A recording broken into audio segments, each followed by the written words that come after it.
Okay, so in this question, we're going to have to determine a couple specific points. And first of all, we recognize that we are given a curve and it has equation y equals the quantity of 3x squared minus 8x plus 5, all raised to the 10th power. We have to find the following. Part A, slope of the tangent line. Slope of the tangent line, hopefully we're recognizing now the slope of the tangent line is consistent with saying what is the derivative to the curve at any point x. So right now we're looking for the general derivative of our function.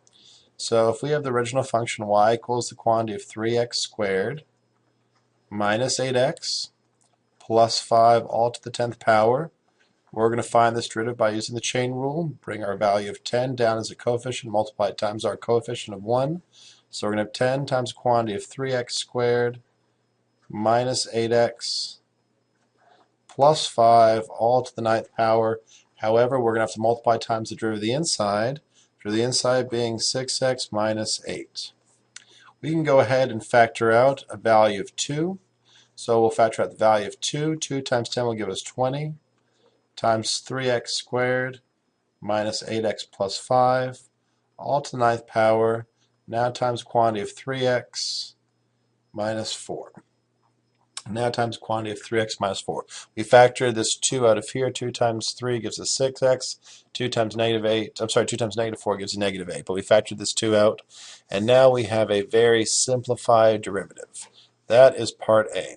Part B states, find the x-coordinate of all points. So we know that's probably a hint that we're going to have more than one, at which the tangent to the curve is horizontal.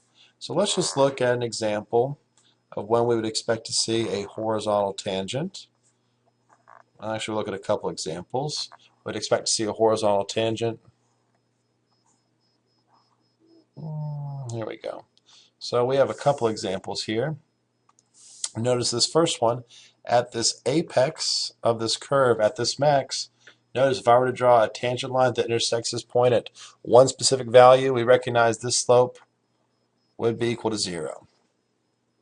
Notice at this min, we have another circumstance when our slope's equal to 0. And then notice over here where this function's constant, I can draw a line that intersects this point at most once, and this has a slope that's equal to 0.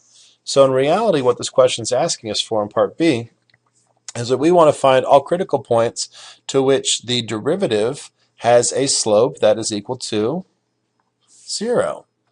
So in order for us to find all these critical points, we're going to have to set our derivative equal to 0. So we know that we're going to have y prime equal to 0. Y prime equal to 0, so we're going to set our entire derivative equal to 0, which will imply that 20 times 3x squared minus 8x plus 5 to the 9th power times 3x minus 4 will be equal to 0. Setting 20 equal to 0 we know will never exist, but just for terms I will show us that it does not exist. We will have to set 3x squared minus 8x plus 5 to the 9th power equal to 0. And we're also going to set 3x minus 4 equal to 0. In order to solve this guy, let us go ahead and raise him to the 1/9 power. So whatever we do to the left side, we will have to do to the right side.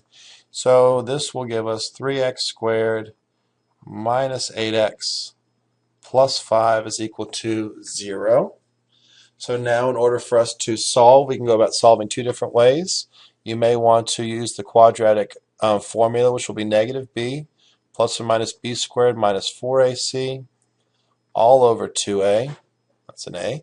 All over 2a. And or we can go ahead and factor. I'd factor using the AC method. We need factors of 5 times 3, which is 15. 5 times 3, which is 15. 8 times c, which is 15. That gives us 1 and 15. 3 and 5. And they have to add together to give you negative 8. So that's obviously going to be negative 3 and a negative 5.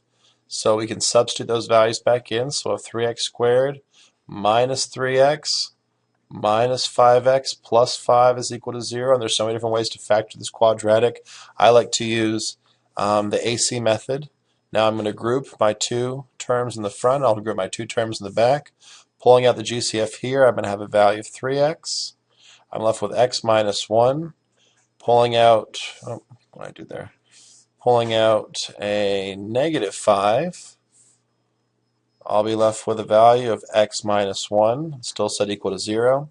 Pull out your GCF of x minus 1, and you're left with 3x minus 5, set equal to 0.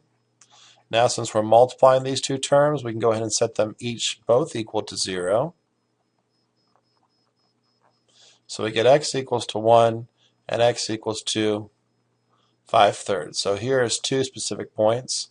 Hopefully we recognize that either one of those 2 points, we could have a max, we could have a min, or we could have a horizontal tangent. And then last over here, we're going to have to solve this circumstance. We would add 4 to both sides. We get 3x is equal to positive 4, dividing both sides by 3, and x equals to 4/3. So we have 1, 2, 3 circumstances that give us the points at which the tangent to the curve is horizontal.